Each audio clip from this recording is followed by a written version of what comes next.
everyone, it's Sarah Malo here from Sarah Malo Tarot Academy. So welcome back for another tarot class with Sarah Malo. How come sometimes tarot cards do not make sense? And also why I don't do intuitive reading. As a practitioner in Malaysia, based in Malaysia, who has done readings for almost 8 years already, believe me, until today, there are times where I'm trying to piece the puzzles together. It doesn't make sense. But at the end of the reading, at the end of the 10 card reading, on a long reading, things start to, even though it didn't make sense to me, it actually made sense to my clients. And in relations to this topic, this is also exactly why I do not do intuitive readings. Because when you do intuitive readings, you are following your emotions or your feelings apart from your so-called sixth sense. But sometimes when you are in emotional state of mind and you need to do a client reading because client has already booked you for that specific day or that specific time, and when you are emotional, sometimes I've seen many practitioners actually project their negative emotions or project their sadness onto the cards, which I find that is extremely unprofessional. So that is why students in my academy and me myself, we actually read the cards following certain keywords. For example, King of Swords, when it's upright, it symbolizes an intelligent man. But when it's in reverse, it symbolizes a man who's not intelligent. So it is what it is. When you follow keywords, it's like it is what it is, But when you follow your emotions, it can be like, this person is a liar, just because you just broke up with someone who lied to you or cheated on you or something like that.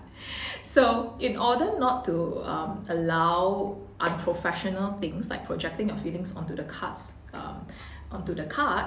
that is why I do keyword-based kind of readings, and I teach my students to do the same thing. It's the same thing too, because there are times also when in a session with a client, there will be readings that as a practitioner, we actually don't understand what is the situation. And everybody's life story is different.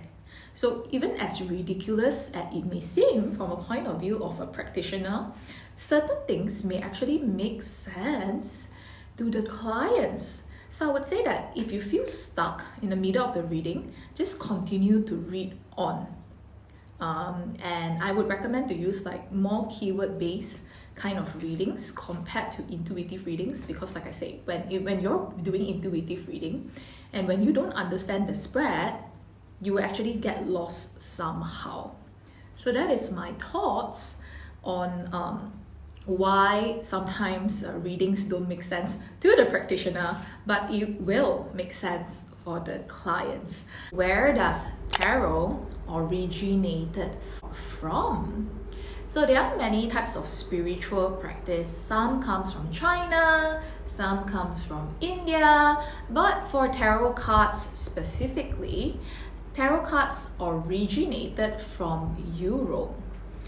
Some say it's from Spain, some say it originated from Italy, so it originated somewhere in Europe. Some say that it came from the gypsy culture, and gypsies are actually everywhere. There are Romanian gypsies, they are different types of gypsies, so gypsies are actually everywhere. But specifically the deck that I use, which is the Rider-Waite deck, this was why it's Rider-Waite, because it is created by Arthur Waite, even though the illustrations is by Pamela Coleman-Smith, or Pamela Smith Coleman, and she's an Aquarius herself.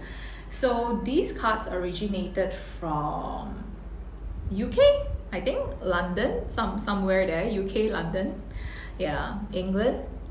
And I think the drawings in this card, it was in the 1800s the deck that I'm using, it was drawn in the 1800s. So the Rider-Waite deck, it is the most popular one, but there are also other designs. There are actually hundreds or thousands of tarot card designs, and also angel cards design, which I have here, which comes from different publisher.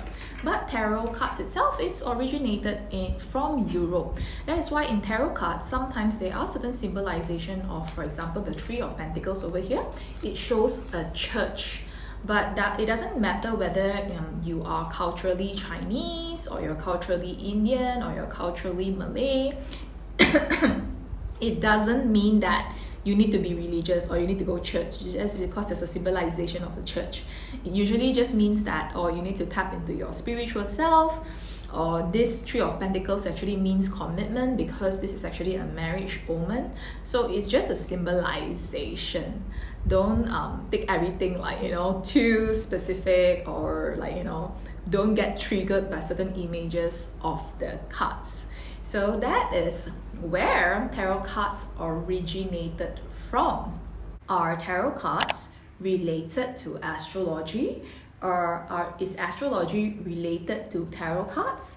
So I'm in the best position to tell you about this because I'm both a tarot reader and also astrologer. So astrology and also tarot reading is actually two different forms of or two different perspectives when it comes to spirituality, because tarot cards, it is a form of divination, meaning that it only can look up to 12 months ahead, unless there are certain cards that shows you the number of years.